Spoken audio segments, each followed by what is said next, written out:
kūno vaizdas tai suvokiamas per savo emocinį foną, ar ne? Taip kaip aš suvokiu tą kūną, kaip aš jaučiuosi.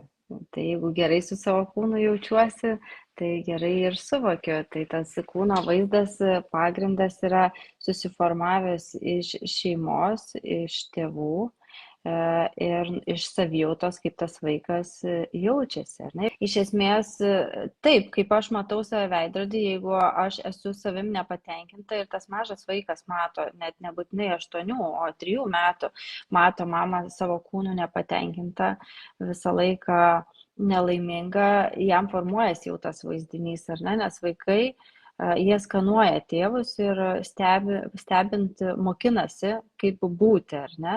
Tai jau jo nuo pat gimimo formuojasi, ar mano kūnas man patinka ar ne.